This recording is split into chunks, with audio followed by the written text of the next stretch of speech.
Good morning. Today we are moving to a new topic about circular queue. Is there any doubt regarding yesterday's portion, stack and queue? Yes, ma'am. I have a doubt in yesterday's portion. Can you explain it once more? Okay, then let me explain it once again. Listen carefully. Stack is a linear data structure that follows a particular order in which the operations are performed. The order may be LIFO, last in first out, or FILO, first in last out. LIFO implies that the element that is inserted last comes out first, and FILO implies that the element that is inserted first comes out last. There are many real-life examples of a stack. Consider an example of plates stacked over one another in the canteen. The plate which is at the top is the first one to be removed. That is, the plate which has been placed at the bottommost position remains in the stack for the longest period of time. The following are some common operations implemented on the stack: insertion and deletion. Insertion is also known as push operation, and deletion is known as pop operation.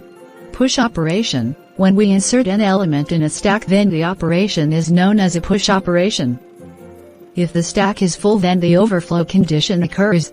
So new element is inserted at the top of the stack, right? Yes, it's correct. Push operation involves a series of steps.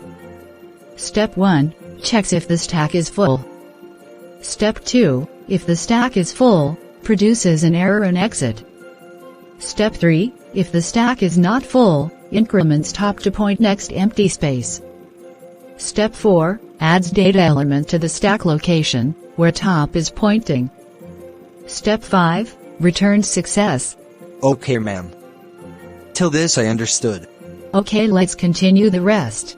A pop operation may involve the following steps.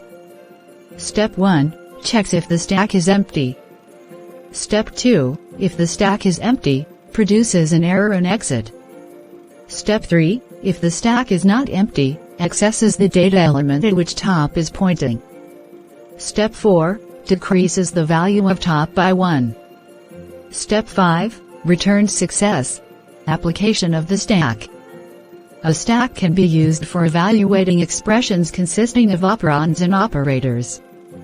Stacks can be used for backtracking, that is, to check parenthesis matching in an expression. It can also be used to convert one form of expression to another form. It can be used for systematic memory management. Oh, I understood. Next portion is about queue. A queue is defined as a linear data structure that is open at both ends, and the operations are performed in first out (FIFO) order. Like stacks, queues can also be represented in an array. In this representation, the queue is implemented using the array.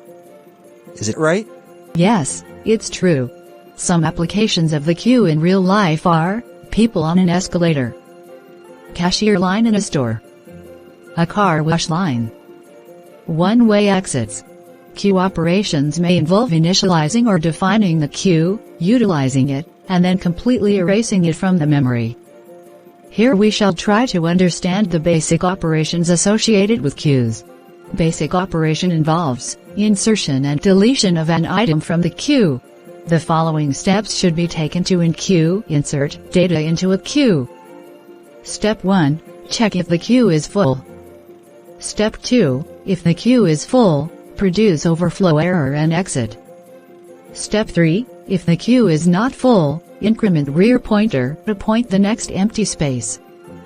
Step 4, add data element to the queue location, where the rear is pointing. Step 5, return success.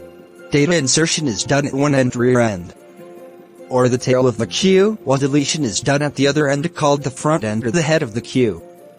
Right? Yes, it is true. Accessing data from the queue is a process of two tasks: access the data where front is pointing, and remove the data after access. The following steps are taken to perform the queue operation. Step 1, check if the queue is empty. Step 2, if the queue is empty, produce underflow error and exit. Step 3, if the queue is not empty, access the data where front is pointing. Step 4, increment front pointer to point to the next available data element. Step 5. Return success. Queue, as the name suggests, is utilized when you need to regulate a group of objects in order. This data structure caters to the need for first-come first-served problems in different software applications. So, queues are typically used to manage threads in multithreading and implementing priority queuing systems. Is it correct? Yes, of course. These were the topics which have been discussed yesterday. Is your doubts have been cleared, or do you have any more doubts to ask? No more doubts, ma'am, and thank you so much for making time for clearing my doubts. Thank you.